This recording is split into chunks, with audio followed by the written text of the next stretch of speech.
Ladies and gentlemen, you are listening to the Pranzata Podcast. This is your host, Andrea Pranzatelli. This is episode number 93 on my podcast series on YouTube. I have another guest today. This is Albert Davis. This is actually his third time returning on the podcast. Yay. He is one of my favorites and he is one of the listeners' favorites. So he is back. For those of you who have not heard our previous conversations, just to give him a little introduction, he is a stand-up comedian and a model from the Philadelphia area. Hey. Before we get into it, I just want to remind the listeners that it is my mission to grow this channel this year. So if you enjoy what you hear today, please don't forget to hit subscribe. Also, we like to talk about philosophical, questions and sometimes some controversial topics. So I'm always interested to hear what the listeners have to say in response to those topics. So just a reminder to leave any comments in the comment section below as we go along. All right, so let's get right into it. I normally start these podcasts with a prepared question, like a bunch of questions I prepared. Yeah. I have not prepared anything today, so we are going to just go off the cuff. Freestyle, which is very unlike me, but yeah. I've had one of those weeks where I've had way too much to do. But you're like a musician. We're like in the pocket, right? Isn't that what they call it, in the pocket? Do you know what's funny about that? That now that you say that, I've heard comedians use the phrase "in the pocket." And I'm like, what does that mean? And then they were like, you're a musician, you should know what that means. And I'm like, I've definitely heard the phrase "in the pocket," but I don't. Doesn't that means like when you're grooving, when you're just like riffing and like going, right? Isn't that what it means musically? I'm pretty, now that like I've heard it used in both the comedy, field and the music field, I'm just kind of assuming that that's what it is. Let's go with that. I think that's fair to go with. But right? I've heard them talk about that with comedy as well. That they're like, "Oh, that comedian's totally in the pocket." I think they're just. I think you're just flowing. It's like a flow state. Yeah. So it's like when you're just behind those keys, just tickling the ivories. Is that what they call it? They still call it that, tickling the ivories. Yeah. Do you know why it's called that? Because they used to be made out of ivory. Good. Yeah. No. By the way, listeners, I started adding a trivia section of the podcast, but because I didn't prepare anything for him today, I didn't do. But I was like, that's why I kind of turned that into a trivia question. I'm like, ooh, impromptu trivia. So as we go along, if I can think of any trivia, I'll throw it in. There's 88 keys on the piano. Yes. Good job. Go. Boom. Trivia. Okay. Yeah. Okay. Yeah. So if we're gonna go random trivia and we're gonna go music,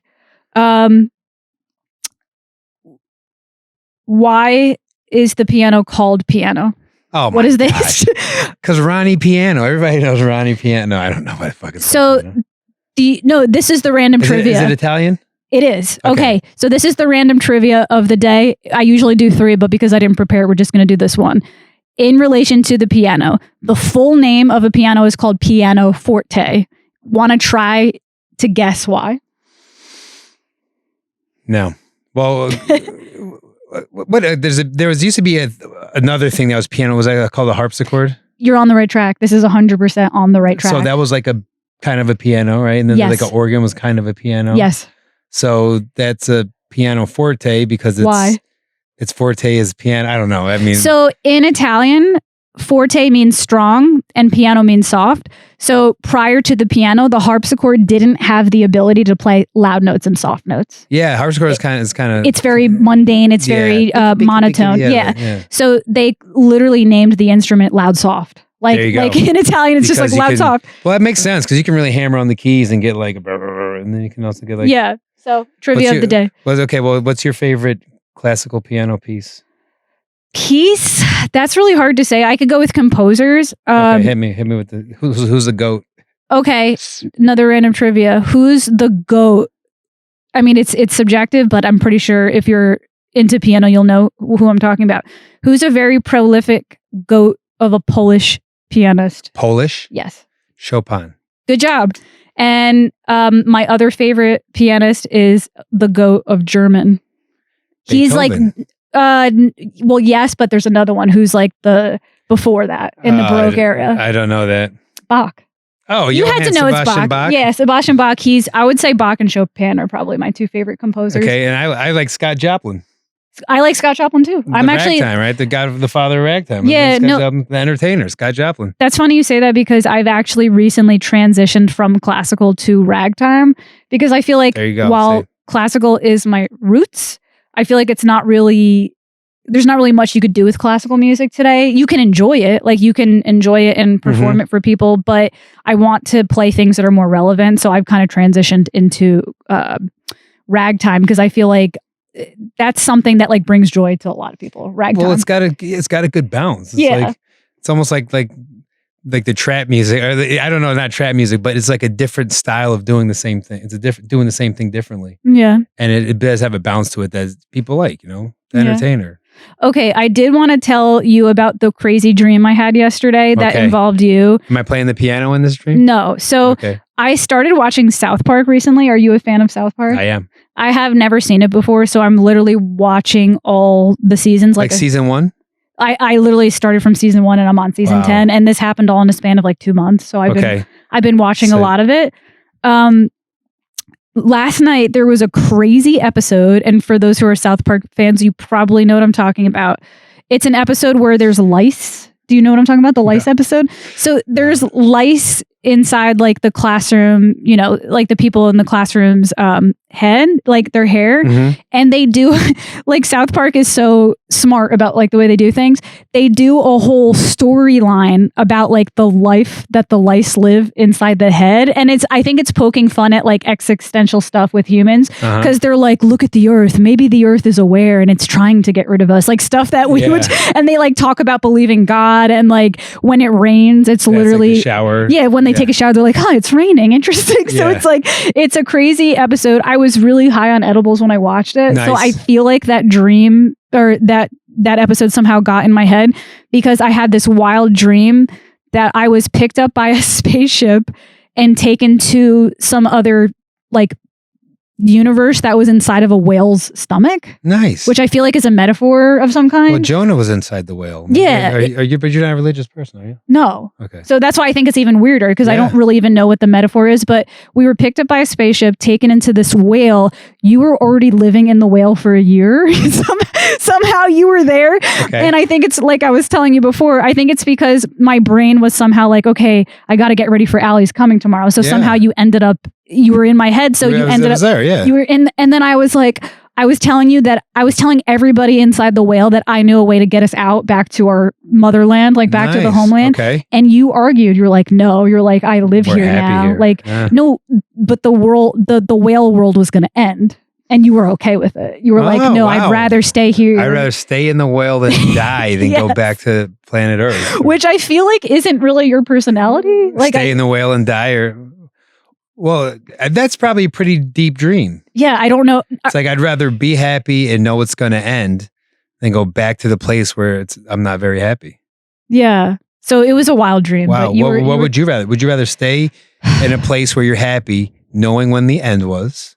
Or would you rather go back to a place where you were not happy, but you could stick around longer?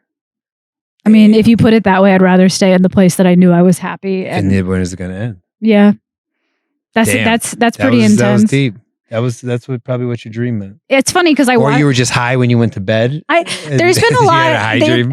It was a combination of a high dream with the fact that I had a lot going on this week. So like that's how you ended up in the dream. Mm-hmm. But I've also been like watching a lot of philosophy videos lately, and I've been watching a lot of like different movies that make you. I watched The Matrix for the first time recently. Oh, great! And I feel like movie. I feel like there's a lot of those types of questions in the movie. So I think that was one of the movies. There's like 5 movies in this world where you're like, that shit was Matrix 1. Was fucking great. I never watched the other one. Fight Club was like a really good one. But these certain movies that. Well, first of all, when did you come about them, right? I saw The Matrix when I was like 16 years old. I saw Fight Club when I was like 15. I saw The Matrix like 3 weeks ago. Yeah, when you were 28 or however old you are. No, I'm much older. Trivia, how old am I? But things hit you differently based on when you come across them in life. So I saw Matrix, I was like 16, 17. Like that was like, I had started asking questions and being curious. And then that movie came out and I was like, holy shit. Yeah. I really liked The Matrix. I think the Matrix original, I think maybe the second one. I think the third one maybe I kind of got. I've heard that I have a feeling the second 2 were probably just sequels because the first one did well to make money off of it. And, that's how it goes. Yeah, no, it's weird. I feel left out that I'm just catching up with these things at age 35, for those who care to know. Like I'm just seeing South Park. I'm just seeing The Matrix. I just saw Chappelle's Show for the first time a few months ago. Oh, no kidding. Seinfeld, all these things that are like cultural staples I'm just seeing for the first time now this year. And at first I was like, oh my God, I feel left out and stupid. But now I've actually kind of reinvented it. And I'm like, wait, I'm actually glad I'm seeing these things now because I didn't like waste them earlier. Like do you think you appreciate it more? Because you're more tenured in this like world. I'm just like, holy shit, like I'm still learning and growing because what media out there right now is really that invigorating, like The Matrix, you know what I mean? So I feel like I'm getting a second chance at enjoying. Well, media now is just to sell tickets. Right. That is just to make money. Yeah. Like what was the last movie you saw that opened your eyes or made you ask questions, or you're seeing a lot of things for the first time. Have you ever seen Fight Club? No. But someone told me Fight Club was another one. I think you should watch Fight Club. That's a I saw The Truman Show, and I was told that would also give me that effect. Because when I told somebody how much I liked The Matrix, they were like, "Well, next go see The Truman Show." I liked it, but definitely not as much as I liked The Matrix. Okay, but I don't think I saw The Truman Show, and I am a Jim Carrey fan. I don't really think I watched it, but I know what it is. I know what it's about. But yeah, I think you are seeing I think that was that was when the movies were good. Like they were good. Like you were like, wow. You walked out like, holy shit. Yeah. Now you walk out and you're like, oh, Fast and Furious 14. Cool. They're driving to the moon. I think that's what I'm saying. Yeah. It's like I have another chance again to watch good stuff because I watched some good stuff back then, but it's like I feel like I've frozen the good stuff and saved it for the time when there was no good stuff left. Yeah, like if that makes sense. Yeah, watching Seinfeld for the first time right now, you're probably laughing your ass off. And my God, yeah. Like, this is great. Or The Matrix, you're probably like, holy shit, that was insane. The Matrix blew my mind. Like I left that movie like looking around and questioning everything. I'm like, what is real? Like I don't know if the movie just got in my head or. Well, are you a conspiracy theorist? It's hard to say because yes and no.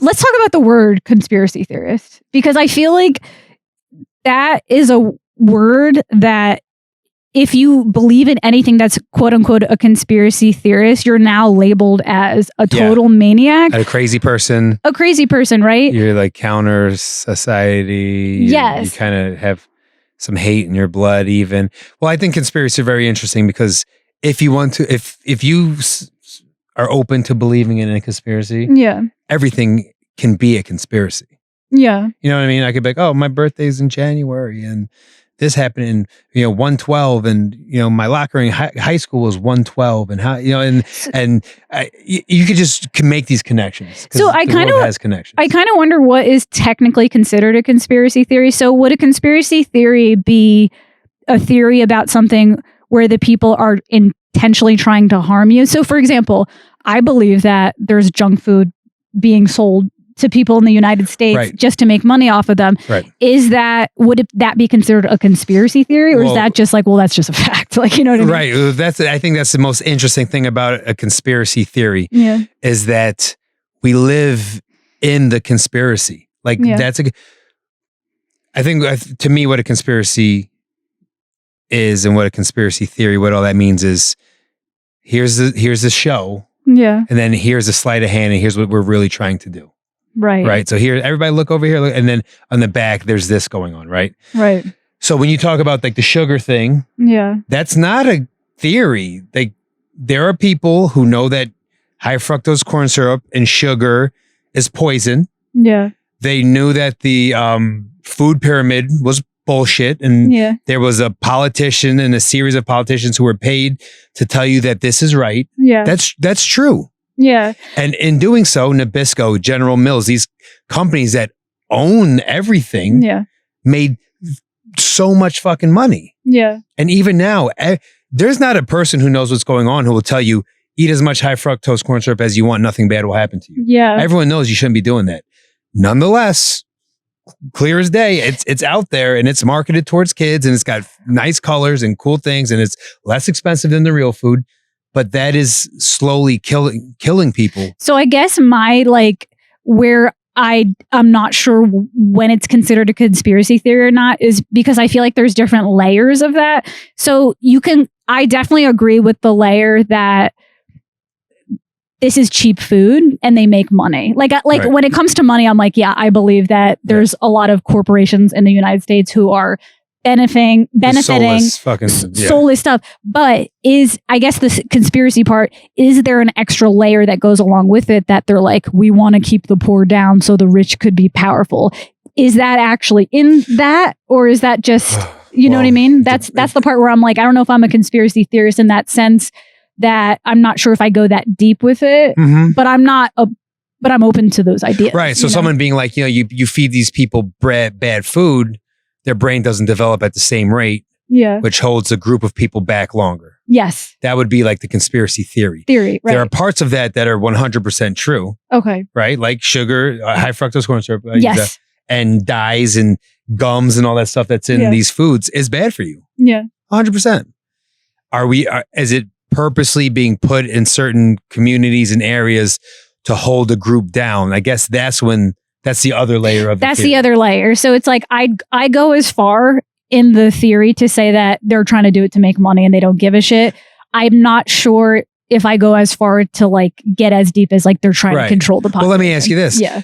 There's no Whole Foods in the hood, in the get, and there's no Whole Foods. Okay. I guess in Harlem, on Malcolm X Boulevard, I was at Malcolm X 125th and Malcolm X Boulevard, on Lennox, 125th and Lennox. There's now a Whole Foods. Yeah. Okay. Hats off to you, Bezos. But like, you roll through Kensington, there's no Whole Foods in Kensington. Okay. Go to North Philly, there's no Whole Foods in North Philly. There's no Mom's. Yeah. There's no Trader Joe's. Okay. There's Popeyes. Okay. There's McDonald's. Yeah. That food is fucking poison. Yeah. That food is flat out poison.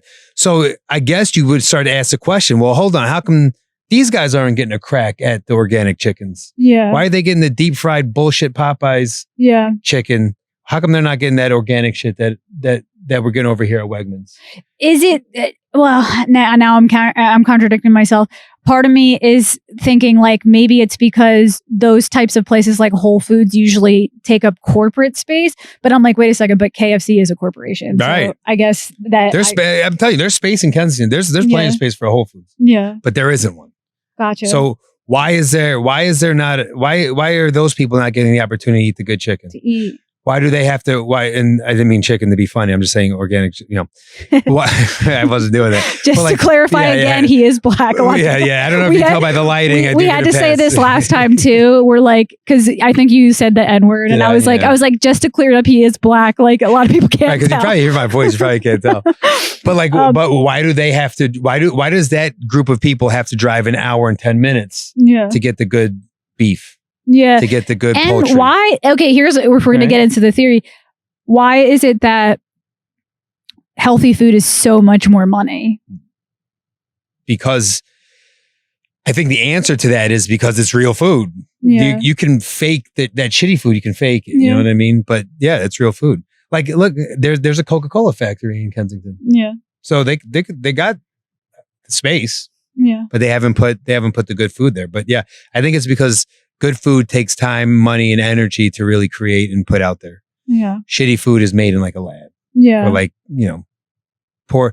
I mean, what are the cheapest ingredients? Sugar, salt, right? So load it up with that stuff, give it fake flavors, and there you go. Yeah.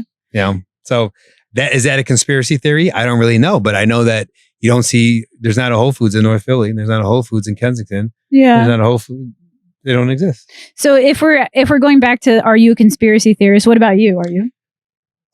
Well, I would go back to saying there's conspiracies that we live every day. Yeah. Right? Like gerrymandering. I don't know what that is. Okay. If you can enlighten me. I hope to God I'm fucking right, because if I'm wrong, someone's going to fact check me. This guy's an idiot. Yeah. I think that's when you move the election lines. Yeah. All right. So someone looks at a group of people, look at a thing, and they go, if we move that election line here, and all these people will actually be grouped in with these people. Yeah. And it won't be enough to swing anything. Yeah. That's a real thing. Yeah. That happens all the time. So is that a conspiracy? Yes, that's 100% a conspiracy. Yeah. To manipulate lines to make the person you want to win. That's a conspiracy. Yeah. Because it takes a group of people to put that together to make it happen. So, I think we live in conspiracies all the time. Yeah. And I would have to say, yeah, I'm a conspiracy theorist, because I know that that's a conspiracy. I definitely I guess if that's how you would define someone who's a conspiracy theorist, I guess you could say I am too, because I definitely intuitively feel that there's stuff going on in the country that I'm blind to. I don't necessarily know what the things are, but I feel like when it comes to politics, for example, and you were telling me earlier today that right now something you're passionate about is how divided we are politically right now. Yeah. And I would say that because of that, in my opinion, there has to be something going on up there that I'm not really sure who's in charge there, but it seems like we are being intentionally. Oh, we are against each other. Totally. We are intentionally being like, I don't know. And don't tell me, but Okay. I don't know your political affiliations. I don't know who you voted for. I don't even know if you do vote. Yeah. I know that every interaction I've had with you has been extremely enjoyable, peaceful, informative. There's people out there who are afraid of that. Yeah. And would want to interject your stance on abortion versus my stance to make us dislike each other. I 100% believe that. Yeah. I don't care who you voted. I used to care. I used to think your political affiliation was important. I don't give a fuck. I don't even know if I'll ever vote again. Yeah. But there's people out there who want us to think that each other are the enemy. Like, here's an example. There's a conspiracy theory out there. I feel like a lot of it's been proven. Maybe I'm wrong. I'm sure someone will fact check and leave a comment that drugs were injected into the Black community in places like Harlem and stuff to keep that community back, to make them crime-ridden places, and to create like a divide and a tier, and criminals and prison industrial complex, all that stuff, right? That same government, let's say that's a fact. Let's just say that's true. Yeah. That same government conspired to put opiates and opioids in the white community. How did they get there? Yeah. How the fuck did a 16-year-old soccer player who tore his ACL get 40 fucking Percocets and be like, yeah, this is normal, take that? How did it get there? I was literally just talking about this to somebody else recently too, so it's funny you bring that up. I remember when I had a root canal, it was something that they did on the spot. I wasn't put to sleep. Like it wasn't a surgery. They just numbed the area, did a root canal, and I was good to go. I asked them like, how long would it hurt? And they said, probably just a day or two, but here's a bottle of 30 days worth of Percocets. And I'm like, so I questioned them. I'm like, wait a second. I'm like, hold on, 30 days worth of Percocets.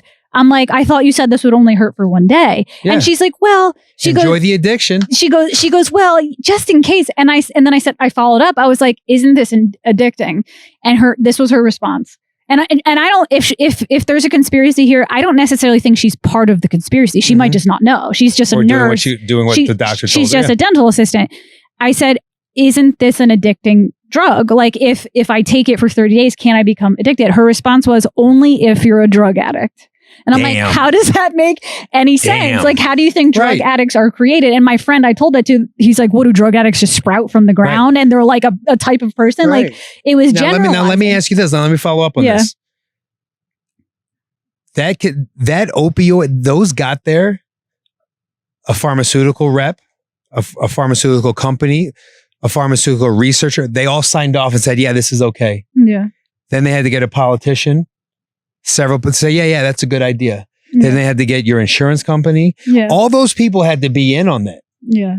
So is that a conspiracy or is that a flat out fact? And even to take it beyond the conspiracy, the same government that put drugs in the Black community put drugs in the white community. Yeah. Right? They got there somehow. And then the powers that be want to tell me or you that that's your enemy and that person is your enemy. Yeah. It doesn't make any sense. It sounds to me like the fucking government's the enemy who's doing shit like putting drugs in communities that are, have flat out killed people and ruined households and, the list goes on. But my neighbor's not my enemy. Yeah. The motherfucker who put these drugs in this community and then subsequently in that community, in my opinion, that's my enemy. Yeah. But now here's the next question. If this theory were true, what would the government benefit off of people fighting? Like, what would be the benefit for the government? Oh, it's like a divide and conquer. Because in my opinion, Jesus Christ, my opinion is, and I think this is kind of like a Third Reich way of looking at it, but give someone an enemy is the first way. That's That's what Adolf Hitler, they gave you an enemy. Those Jews, that's your enemy. Yeah. You know, those people over there, that's your enemy. I have to protect you from those people over there. Yeah. You need me, because if without me, those people over there, whether they're a gay person, a trans person, a black person, a white person, a rich person, a poor person, a farmer, an office, right? There's always like a divide, and it's like, that's our enemy. Yeah. You know, like look at this fucking guy, Ron DeSantis, the war on woke. His slogan is that's your enemy. The war on woke. It's funny you say that. Somebody pointed that out to me today. Yeah. I was talking with my boyfriend this morning. My boyfriend's the one who pointed it out to me. I was talking to him about the Barbie movie. So we were the whole thing with the Barbie movie. I've never seen the movie, so I can't speak on the movie, but there's so much content and literature out there saying how it's politically driven with feminist ideals, etc. And then I made a comment to my boyfriend. I'm like, I guess the Barbie movie was putting out a woke message. And he stopped me. He's like, why did you use the word woke? I'm like, I don't know. That's just what you call it. And he's like, those words woke. And he goes, it goes both ways. The alt-right. He's like, you might just say them as normal words. He's like, but I kind of take an issue with those words because it's just dividing people. Yeah. He's like, before maybe there was a use for them. He's like, but we're past that now. Like we realize that there's these two polar extremes. Now let's talk about it. What does the term woke mean to you? So I actually, he asked me that too. And I tried to answer it. At first I was trying to defend myself for using the word. And then after the conversation, I was like, he's actually right. I shouldn't use the word woke anymore, because it's like, I'm labeling a group of people for their ideas, saying, oh, that's woke. Like I'm putting it in a box. Right. But my defense at the time when I answered him was, woke is a word that describes a group of people who are waking up to what reality actually is. Almost like a conspiracy. Right? No, it's like, so woke so someone could say that that concept of high fructose corn syrup is bad, and look how much of this they push, and that could be deemed woke. Yeah. And I'd say it would be woke because you're smart enough to see through the fray. You're smart enough to see the bullshit for what it is. So I think that would be deemed a woke ideology. Yeah.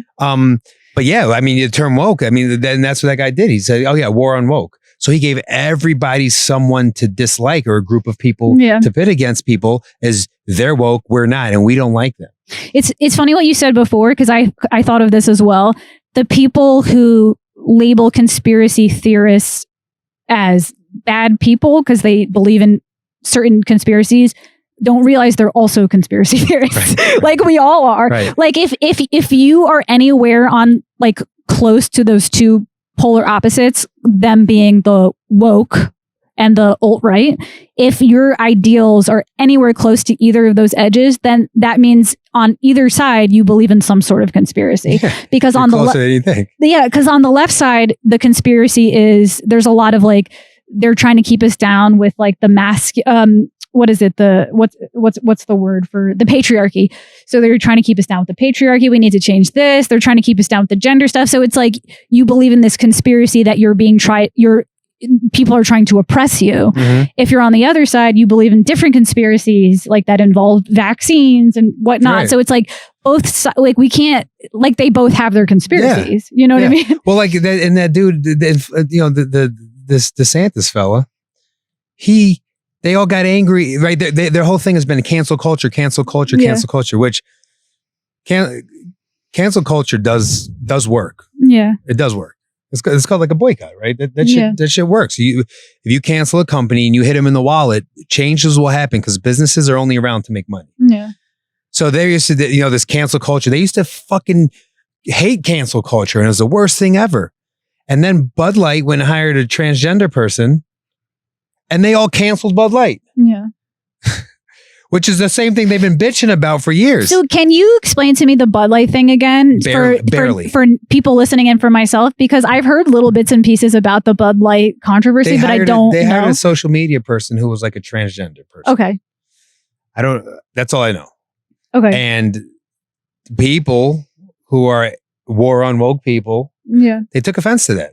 They don't like that Bud Light took a political stance. Okay. So they canceled Bud Light. Okay. Like Kid Rock, like shot up a bunch of Bud Light with a gun. Like, So just to clear it up, who canceled him? The people who are closer to the left, or people? The conservative. I think that would be the conservatives. So the conservatives, they got upset. Okay. And then what happened is, and I guess should be careful because I didn't read up much on this, but they wanted to cancel it, and in Florida, the DeSantis fella, he was really big on canceling them. Yeah.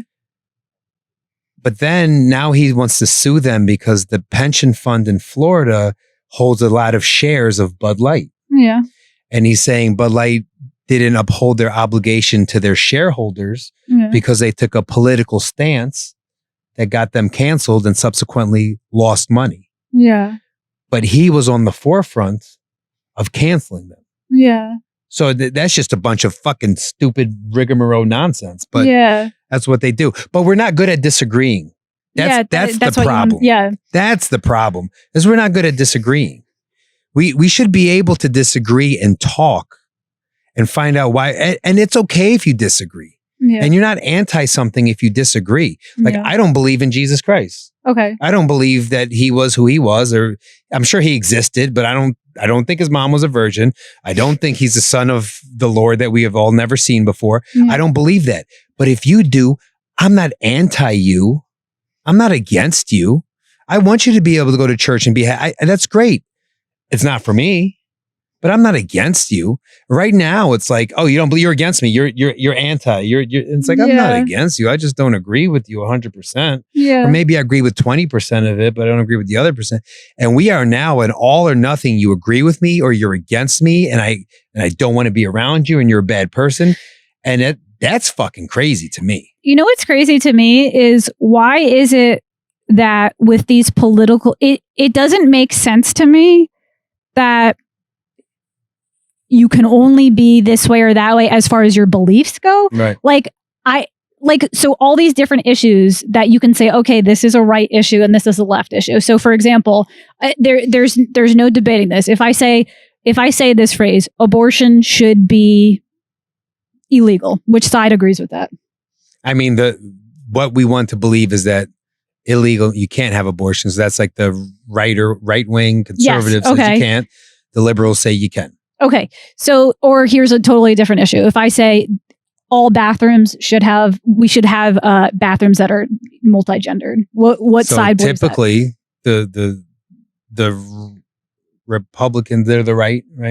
So the conservative think that should not be the case. Yes. Okay. So I find it interesting that two completely different issues that to me seem to have really not much to do with each other, there's only one prototype of person, apparently, if you're on this. So It's like, I find it hard to believe that as a human being, everybody on the left agrees with this down the board, and everybody on the right agrees with this. That's the fucking craziest thing ever. Something, for example, like abortion, I feel like that's a complex issue. It's extremely complex issue. And it's strange to me that a certain type of person believes it and a certain type of person doesn't. I'm like, that doesn't seem right to me. That seems like the kind of issue that should be talked about in detail and peacefully talked about. And like, that's the thing. I think one of the most positive things in the world is two people who come from different worlds, who have sitting down and talking and explaining them to one another. I think that's a beautiful fucking thing. It's like people in relationships. Like, are you under the impression that a good relationship is that you 100% of the time do what your spouse or partner wants, agrees with what your spouse or partner wants, and doesn't speak up because you're afraid your spouse or partner may leave? That's not a good thing. That's not a healthy relationship. No, you're right. In a relationship, it's kind of like a mini version of society. Yeah. It's kind of like, hey, we come from all these different backgrounds and these differences. And when it comes down to it, it should be a matter of like talking and compromising. And why do you think? And the thing is when you talk to people and you find out what they want, you realize that you are not very different at all. Yeah. You're really not. And I used to think, I took the bait, man. I had Fox News making me feel this way, and CNN making me feel this way, and BBC making me feel this way. Like I used to read all the news. Yeah. And then I would make my own opinion about it. Yeah. Which I still think is the best way to do it. But I really thought that people were against me, and people didn't like me, and people were evil and all these things. And then you talk to someone And you find out that you're really not that different from that person. Yeah. You're really not that different. Yeah. You know, like I believe that family is extremely important. Yeah. I'm sure the people on the I'm not even going to classify what I am because I feel like labeling doesn't help. But the others out there will just say they also feel family is extremely important. Yeah. And you won't find many people who don't think family is extremely important. Yeah. But the media outlets would have you think that these people don't think family is important. Yeah. And these people do. Yeah. And it's almost like these media outlets, like you're saying, they're kind of like putting the ideas in your head. And then over time, the public actually genuinely takes on these personalities. Yeah. Like at first it starts with people being reasonable. And then I think over time, when you kind of get hooked on this line of thinking, you get more and more, the algorithm sends you more and more things to you, then you sort of, that becomes your opinion. Yeah. 100 fucking %. And we need to get better. We need to get better at like listening to, I just say our neighbors. Yeah. And I use that. Like, I don't know any of my neighbors' political affiliations on my block. Yeah. I could assume what they are. I'm probably right in my assumptions, but I don't really know. And I don't care. Yeah. Because that's a person who I see every day. I wave to, I say good morning. They're nice to me. Hey, they're going to tow in your car. They look out for me. I look out for them. And it doesn't matter if you think that tax dollars should be spent on research and you think tax dollars should be spent on the border. Like it doesn't, I don't really think it matters all that much. Yeah. It kind of does, but this whole thing of like, we're against you, that eats me up. Yeah. Because we're more together than we realize. Yeah. You know, like what do you think the news people would do if they woke up and it was just world peace? There wouldn't be any money to make. CNN, what would they do? They have to polarize you. Now we're getting into philosophy. Conspiracy theory too. But also philosophy, because I've actually thought about this recently too. I get really angry at certain things, but if there was complete world peace and no issues, would life even be like enjoyable? Because like, doesn't there need to be that, like, how do you even know what peace is if you don't know what the opposite is? You know what I mean? And I'm not saying like we need shit to be fucked up. I'm just saying like, we're like, we want world peace, but how would you even be able to define world peace if there wasn't a spectrum of something different to compare it to? Oh God, now we're getting deep. You know what I mean? Like I thought about that before. I'm like, wait a second. Like, life needs issues. If there were world peace and we were all working together, how much further along would the world be? Right. Like there's still people fighting over the fucking Bible. Yeah. Imagine if we stopped that and we look ahead and forward.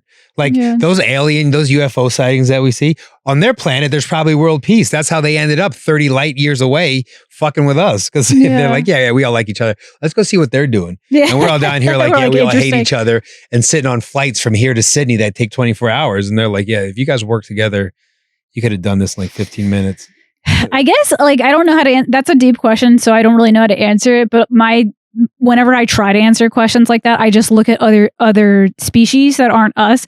So if we look at animal species, right? Are there any animal communities that don't have power within them or like fights? Right. They all have a pack leader. They all have an alpha male, and they all have usually the alpha male. Yeah. Yeah. So I mean, we could be wrong, but I wonder if there is like dolphins or these or koalas where like they genuinely don't have battles with each other, like where everybody's just peacefully coinciding without some sort of fight for who's on top. Yeah. Well, I think that's what the jungle and the prairie, I think that's what they are, is just like, but they all have their place. The rhinos live over there. The giraffes live over there. The crocodiles live down there. The lions hang out up there. The hyenas are kind of all around. So like when they interfere with each other's territories, like, oh shit, that fucking hyena is coming into my lion area. That's where the lions get rid of the hyena. Yeah, that's where the fights happen. Yeah. So maybe there's like some sort of manifestation of that within human beings where we feel that ideas are our territory in some way. It's like could be. It's like these ideas that we have are our territory and don't you dare squash them. Like maybe that's what's going on. But look at like, all right, so China has a military with a budget. Yeah. America has a military with a budget. Yeah. Australia has a military with a budget. Britain has a military with a budget, right? Brazil, we all have militaries with budgets. What if all that energy we put fighting or defending the takeovers that we're concerned with, what if all those resources were put together and we found a better way to travel? Yeah. Or just a better way to eat, a better way to live. Like, what if all those resources were put together and the guy from China goes, oh, well, from here, we do it this way. And then the American guy goes, oh, we didn't even think you could, let me see your research. And then the guy goes, oh, shit, I noticed you guys do it. Can we see your, and all together, these minds get together and we do things to make life better for all human beings. I know I'm getting like this real kumbaya No, you're thing, good. You're good. but like, think about that. Instead, we're just divided. We're just so fucking divided. You know what I mean? Yeah. And we're divided based on religion. We're divided based on sexuality. We're divided based on economics. You know, rich versus poor, black versus white, gay versus straight, LGBTQ versus whatever. And we're not good at it because you can also disagree with someone and still like them. Yeah. You can. Right? Like certain issues, like I feel like I'm going to get in trouble for even saying this from somebody or get pushback from somebody. But like certain issues, like we were talking about, for some reason, the abortion one keeps popping up in my head because I feel like that's one of those that are super divided. I'm someone who believes that abortion should be legal. That's my stance. Okay. But when I hear somebody's perspective who grew up in a religious background and they're like, I think abortion is murder. When I put myself in their shoes, I'm like, yeah, that makes sense. Right. I don't believe that. But when you tell me about where you came from and what your background is, that makes perfect sense. I understand why you think that. Right. You know what I mean? I say this to a lot of people when they get into things. I try to stay very level-headed. The first thing I say is, are you willing to accept that there is someone who is just as good a person as you, who feels just as strongly as you feel in the opposite direction on the other side? Yeah. Right. There's someone who loves their mom, loves their dad, pays their taxes, raises their children, helps their neighbor, takes out the trash. Like, does all these great things that you do. Yeah. They were raised differently and feel different. Are you willing to accept that person is just as good as you are? Yeah. You know, because it's true. Yeah. There's someone who's just like me, probably even looks like me on the somewhere else who feels the exact opposite, though we're extremely similar. Are you willing to accept and would you listen to that person? You know, it's like, you know, when it comes, I think abortion should be legal also. Now, let me ask you a question. Sure. If you're having a conversation with someone and you hear someone go, oh man, I've had 42 of those. What happens? What do you think? Okay. So my first gut instinct was my first gut instinct was to be judgmental. Right. Like, I'd be like, dude, I'm glad it's legal, but you're pushing it. Like, right. Are you wearing condoms?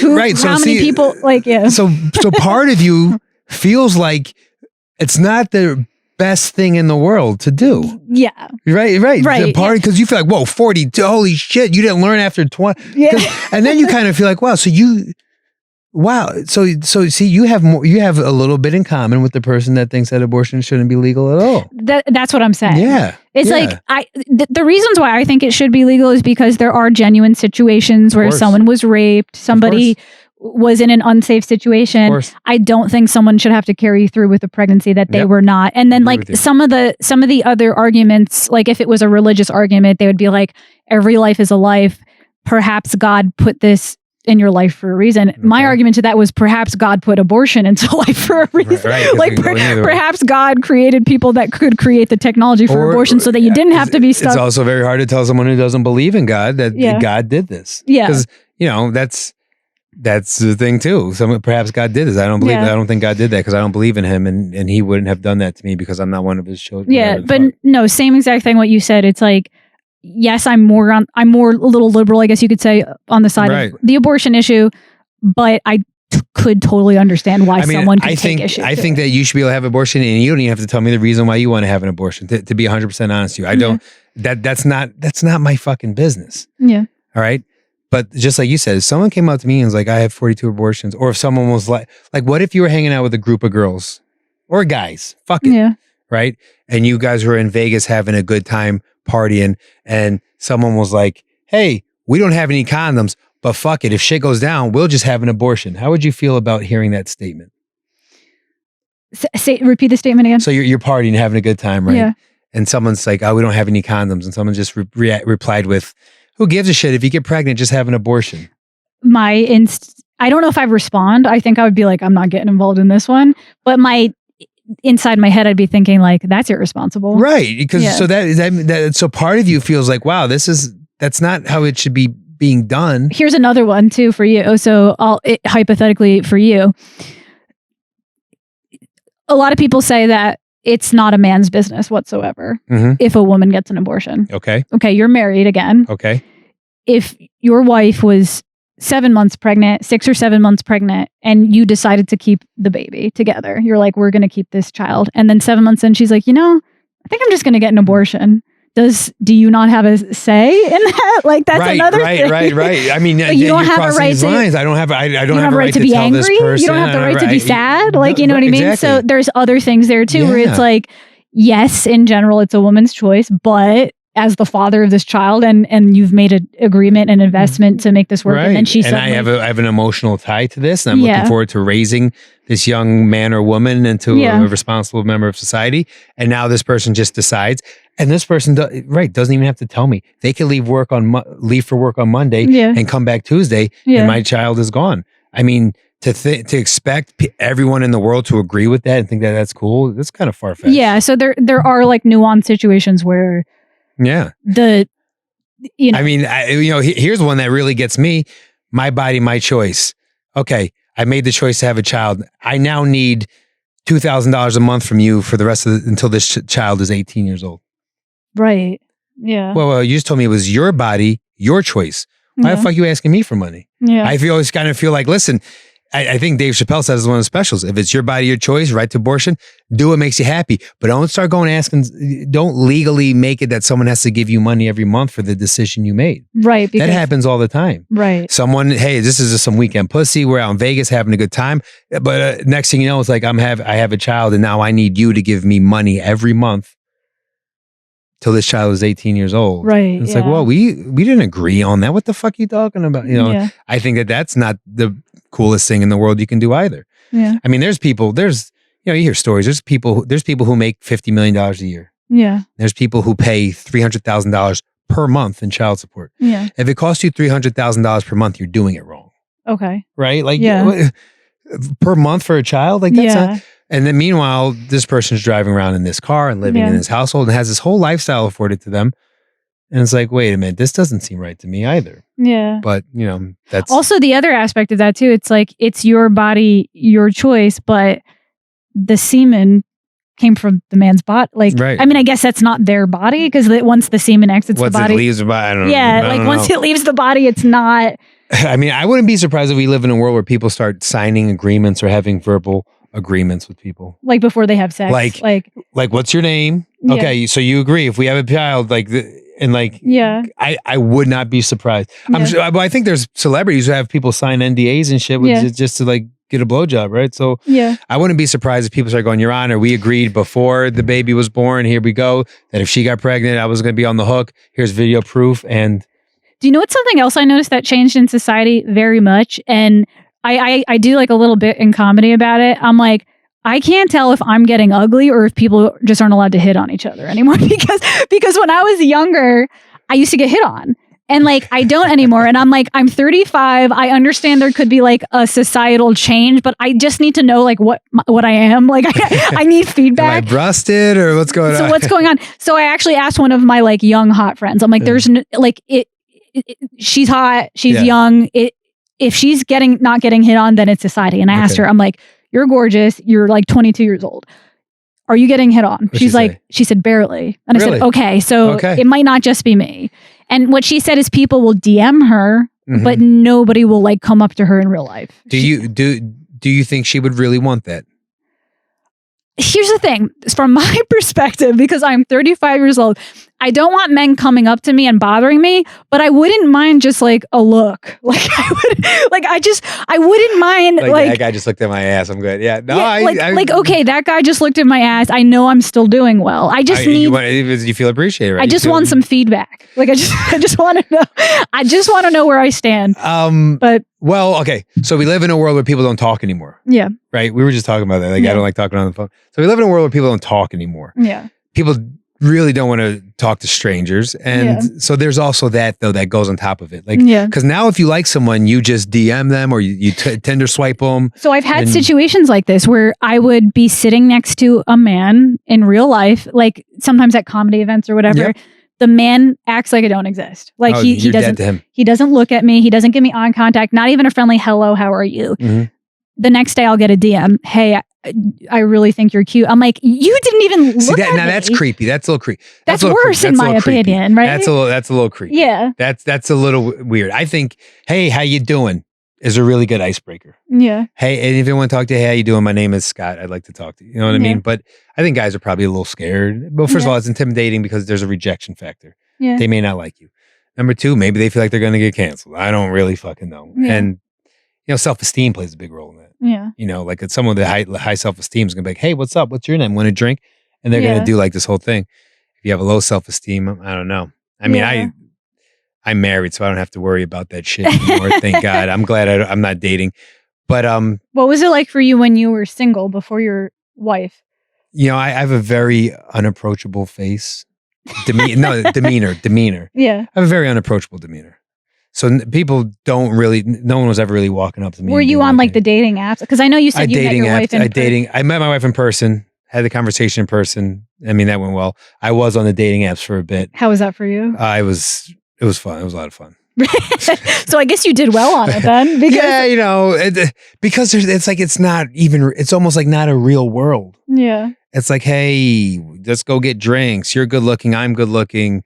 Let's get, maybe not hammered, but let's get drunk enough where we just lower the inhibitions. And I'm so glad we picked a bar that's close to your house because we could just, like, that's how it was. It was just like. So would you say dating apps are just to get laid? Like they're not really there to look for relationships? I know people have found relationships on them, but. Yeah, I know people got married on them. Yeah. Who's on dating apps now? What, 18 to 25? A lot of people, even older people. Okay. Anyone who's single, because I feel like kind of like what we were talking about before, it's intimidating to approach women in person. So it's kind of like, or at least this is a place where they're showing that they want to get approached because they're on a dating app. Right. So do people even want relationships anymore? Do you think that people are like, man, I just want to find a good one? I feel like everyone's kind of like, I just want to fuck this person until I'm done fucking them and go fuck somebody else. I think that's where a lot of people I went through a phase of that myself. Like it didn't last long because I realized I was miserable like the second I was in it. Yeah. But I remember going through a phase where like I was in a long-term 4-year relationship. It didn't work out. And I kind of felt like this is my time to reinvent myself. I'm going to just work on my career and I'm not even going to worry about love. I'm not going to worry about looking for a family. And I remember I got lonely and horny and was like, okay, that's how it goes. I need to find somebody to sleep with. Like, even though I don't want a relationship, I still need somebody to sleep with because I'm lonely. And then when I found a couple people, like before my boyfriend now, I remember feeling like devastated. I feel like people don't talk about this sometimes when it comes, maybe for a man that's easier, or maybe it's not, I don't know, because I'm not a man, but for a woman, I feel like we have literally, it's like proven in science. Like we have chemicals that release from our bodies that want us to connect emotionally with the person we have sex with. Well, I'm going to tell you right now, men want to connect. Men are extremely emotional. Yeah. Men are extremely fucking emotional. Very, very emotional beings. Yeah. I'm going to tell you that right now. Yeah. Okay. And they hide it very well. And the machismo, is that the word? Like, it's like this thing. But men want to connect with people. Human beings want to connect with other human beings. Yeah. That's what they want. Like, they don't, we're not really meant to be alone. Yeah. We're herd creatures. We live next to other people. We have social circles. We have alpha males. And we're just like those animals you're talking about earlier. And men are extremely emotional, but they will mask that shit till the day they fucking die. Yeah. A lot of them will mask it to their death, maybe end their own life because they don't really feel like they have an outlet to talk about it. That's very fucking true. And I think that, we're just spiraling on these tangents, but I think that there's a whole thing about psychological well-being of humans. Yeah. And getting help for humans and feeling your feelings for humans. Yeah. There's not a lot of that for men. Gotcha. There's not a lot of that for men. And I think most men will tell you. And even if they don't want to say it in front of other people. Yeah. When was the last time some of the people, some of the guys, when do you think the last time someone sat down and was like, yo, you like good or like. Yeah. But if I like hypothetically, if I actually sat with you, it was like, hey, are you okay? Wouldn't you kind of be annoyed? Let me tell you something right now. Let me tell you something right now. A gentleman that I have a ton of respect for. My jujitsu coach, Ricardo Miglioris. Yeah. Shout out to Balance Studios, Philadelphia. Today, maybe an hour and 25 minutes ago, he said, "Hey, you good?" And I said, "What, you mean when I'm rolling?" He goes, "No, you feeling all right? You seem a bit melancholy." And I was like, "Actually, no, I haven't, but I'm glad you told me." I was like, "I feel great, but I'm glad this dude is like macho. Like, he's fucking macho. He's a badass. He could kill the average human being in 30 seconds." Yeah. And he was like, "Yo, you good?" Yeah. Other than that, I don't know when the last time a man was like, "Yo, bro, you feeling all right? You cool?" So, I wouldn't do that. If someone asked me if I was good, I'd tell them if I was, and then I'd ask them why they don't think I am good. Because maybe I'm carrying a chip on my shoulder that I don't know about. And he kind of opened my eyes to be like, "Well, you're carrying yourself like you're pissed off." So now I'm like, "Oh, wait, what's going on? Am I hungry? Am I sleepy? Am I angry at something that I don't know I'm angry at?" You were telling me you're the type of person who gets lost in thought. Maybe you were just thinking about something that was charging you. Like in the I think what it was is I was tired. We had just worked out for like an hour and 40 minutes. I was tired. I had to go shower up. I was on my way here. Like, I had stuff going on. But, he checked up on me. But most dudes aren't being checked up on or having someone checked up. So they'll go through those dating apps. They'll fly through and they'll fuck everything. And they'll think it's going to make them feel better. They're still fucking empty. But I've heard, I don't know if this is true, but you can tell me because you're a man. I've heard that men over time, not so much, but at a certain point, they could sleep around and not really feel much about it. I don't know if that's true. Like I feel like it'll catch up to them over time. Like feel like they're hurting someone's feelings or feel a connection to a person. They could have sex without a connection. What I've heard. Yes, so like what I've heard is women can too. I can't. I personally haven't been able to do it. Well, let me ask you this question. Yeah. What percentage of sex in the world takes place outside of love? So let's say right now there are 1 million people just smashing it out across the US. What percentage of those people do you think are actually in love? Well, I guess you'd have to put a definition on love because some people could be in a relationship and not be in love. Oh, absolutely. Or if you just start dating someone for 3 weeks, you probably don't love that person. No. Like, I mean, we're cool. I don't know if I love the person. Yeah. Right. Or if you meet one night stand it or you banging a coworker, you probably don't love that person. You're probably just like, some pussy. So what percentage? I think there's an extremely high percentage of people who are not in love and have sexual partner, like having sex with them. Because they're still getting a connection through that. They're getting something out of it. Well, they're getting their rocks off. Yeah. And they probably go get breakfast when they're done, or they probably, you know what I mean? They Netflix and chill in or whatever the fuck. Netflix so they get something out of it, but it's not love. I don't think it's love. Well, let's go there then. If you had to define love in your words, what would your words be? As someone who's in love, who's married, and I have love in my life. To me, it's thinking about the well-being of the other person before you think about your own well-being. That's probably, like I think about my wife all the time. Like when she's driving a vehicle, I hope she's safe. I hope she's not on her phone. I hope she's getting gas in her car. I hope she's doing the right. I even tell her before, like, do it this way because I'm worried that I'm not going to be there to protect her. So I want her to be safe and good in my absence. And I think or making decisions that might not benefit you to benefit the other person. Right. I feel like that's one of mine too. Right. Is like when we were talking about compromising, there are some. Since I've been with my boyfriend, I feel like this has been one of the relationships where I've learned the most about compromise. And I feel like there's been situations where I've had to compromise on something that I really didn't want to do because I really knew this person needed that. Right. For example, I'll just be open about a couple of things. So for example, and you might be able to relate to this, like depending on how you are.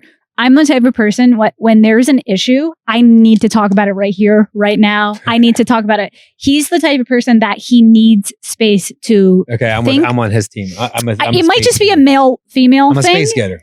A space getter? I'm not. I'm like, is there a problem? Let's talk about it right now. In your face, follow me up the stairs. Like, leave me alone. I just want to be, because and I don't know if he's a lot like me. But I'm trying to think about it in 360 degrees. Okay. Yeah. She could feel this way. I could feel this way. She could have done this. I could have done this. Maybe I was yelling. Was she yelling? Was that inappropriate on her behalf? If she did that to me, I think about every opportunity for like growth. Yeah. Or, and you need time to really process it. And then sometimes I really process. I go, this is such a small part of the world. Yeah. I don't even give a fuck. Yeah. Like sometimes I'm just upset for that little thing. Yeah. And I go, how there's 24 hours in a day. How much time you want to dedicate to this? Yeah. So you have to like pick and choose your battles. Yeah. But that's like something I've had to learn to compromise because I'm like, all right, I want to talk about this right now, but it's going to hurt him if I force him to. Now, do you force him to talk about it? Sometimes. Yeah. I have, but I've had to learn because then there's the other question. It's like, well, wait, why do you get to have time, but I don't get instant? Right. Like, so if the woman is like, we need to talk about this now, why isn't that honored? So sometimes it is, sometimes it isn't. Sometimes you got to compromise. Yeah. I mean, if he said, listen, I really need space right now. I'm willing to talk to you about this in 20 minutes. Do you let me tell you something, young lady. Most of the gripes in your relationship will go away if you go, hey, listen, I'm feeling this way. I'd like to revisit it in 20 minutes. Most of it will just go away. Because if you think about it for 20 minutes, this is the dumbest fucking thing in the world. Everything is good. And in the grand scheme of life, this is such a small detail. I don't even want to talk about it anymore. And then they go away. Yeah. That's what I found. No, you're right. I guess I don't know what it is. Like certain people, I feel like mostly women, like they just like they need a solution. Well, do you believe that there's a we both agree that men and women are equal? Right. Okay. Do you agree that there's a difference between a man and a woman? Yes. Right. And those differences some are physical. Yes. But with the physical, there's also chemical differences. Yes. Right. Now this is just on science. I'm a science guy. I believe in science, which is funny because I don't work in science, and nor did I major in any science in college. But I believe in science. So you're who you are. I'm who I am. You have chemicals in your body that are different from the chemicals that I have in my body, and they affect your brain. They affect your energy levels. They affect your sex drive. They affect your body. Yeah. So there are differences. So you wanting instant, like, let's put this to rest and move on, and him wanting space. I think that may just be one of the differences between a man and a woman. Yeah. I also think part of it too is that and again, I could be generalizing, but I think men are quick to respond with anger if they're forced to be put on the spot. Yeah. So I think men know that and they're like, if we talk about this now, I'm going to be angry. So I need a couple minutes or hours or even days to let that anger pass before I can have this conversation with you. Right. I think that's one of the biggest problems. All this shit we're talking about, one of the biggest things, especially from like a political standpoint or the media, is the desire to have an answer or a response to something so fucking quickly. Yeah. That's why like politicians lie and act like assholes. That's why the news people are on this side this day and then say this the next day, because they have to be talking and saying something all the fucking time. Yeah. Slow the fuck down and think. Yeah. Use your brain. Like, think about what's going on here. Wow. I'm guilty then. I'm guilty. So you mean to use your goddamn brain? No. I don't always use my brain. Sometimes I let my emotions take over. I used to work with this guy that I didn't necessarily care for. But we worked in sales, and he would say, there's logical decisions and there's emotional decisions. Yeah. And they're not the same. And he said, there's no logic for one person to meet one person in this entire world and stay with that person for the rest of their life. Logically, that makes no sense. But emotionally, it makes all the sense in the world. And it was to say, it was just to show like, these emotional decisions lack logic and logical decisions lack emotions. Not to say one is better than the other, but you should, know where you stand before you get into them, I think is probably the best plan of action. Yeah. So like when we were talking about like that abortion thing and someone goes, I had 42 of those, right? Yeah. Emotionally, you probably right away, you feel something. Yeah. Maybe there's a logical reason for having 42 fucking abortions. It's hard for me to think of one. Right. But if you react emotionally, you may not even find the fuck out. But I wonder like what's the Guinness Book of World Records most abortions that somebody has had. Like I'm actually genuinely curious about that. I wish I had a fact person, but I'm not sure. I'm not sure if that information is like publicly out there though. That's that the would other be thing. Like patient. Well, no, a place could divulge it. I don't know. Yeah. That's a good question. Yeah. Or like, what if, you have, could it even happen where because when you have twins, you drop like 2 eggs, right? I actually don't know how that works. I think when you have twins, you drop 2 eggs and they're fertilized. Oh, is that what twins is? So twins, I never knew what twins is, but maybe twins is like a woman. Or the fertilized egg splits with something. It's the same egg. Yeah. And then egg becomes different. I believe that we're going to get murdered because we're not right. And what I could do, people listening, I can Google the information and put like a Wikipedia like screenshot. Yeah, that's what we should But do. like that. But like those people who have like in vitro, I just totally just cut you off. Finish what you're saying. No, it's not important. It is important. I don't remember. But like, because like the people who have like in vitro, sometimes they drop like 9 eggs and then they have like an octomom. Well, that would be 8, but that's what octomom was, I believe. She had 8 octuplets or whatever. So you're saying it's not 1 egg that splits into 8. It's literally 8 eggs. But does one sperm guy, one swimmer, fertilize all the different eggs? It would have to be an egg split, right? I don't know. But in vitro is an invasive like procedure though, so I would imagine they can. Because I know a lot of times, because that's when people have like it's like quadruplets or triplets or something, and it's because of in vitro. So in vitro must be doing something that changes it. Guys listening, I will get murdered. I'll put a little Wikipedia description like in like a screenshot of it in here as well, because I'm not sure if we know the answer to these. But let's say someone did that 8 times and they dropped 8 eggs 8 times, had 64 and had to get rid of. Yeah, that could be a reason for having a ton of abortions. Yeah. You know, that's a good point. Like if somebody, like what if you're like, whoa, I have 8, like I'll take 2, but I can't have 8 of them. Yeah, that's a good moral question. It's like if you're having children, is it morally okay to like, well, I'm going to pick 2 of them and can the other 6? Like that's a morally difficult question, you know. But I guess, I guess you would say like. Then there's the whole thing with like adoption too. Like there's always the option to give something up for adoption. But even in that case, it's like you don't really know where that child's going. I think adoption is woof. I think that the life that a child has waiting to find their family is probably incredibly fucking stressful. Yeah. And then I think probably what happens is I think there's people getting in the hands of the wrong families. Yeah. And then there's also people who are not able to adopt because of very small detail. It's not easy to adopt. You don't walk in and go, hey, my name's Albert. I'd like to have a kid by Monday. Yeah. They're coming to your house. They're calling this person, calling that person. They're checking. And people get denied. Yeah. And I think there's people these young men and women who would love to have families, and you may be denying someone because they don't make enough money or their house isn't as clean as you would like to see it. And it's like, look, this person can provide love for another human being who needs it, you know? But I think psychologically being given up for, even the way we say that, give up for adoption. It's just like the phrasing of it. Yeah, it's like I was given up on before I could even walk. That's a whole nother deep question of like, what's a worse situation there? Being born into a life of suffering from the beginning or not being born at all. It's like, what's worse, you know?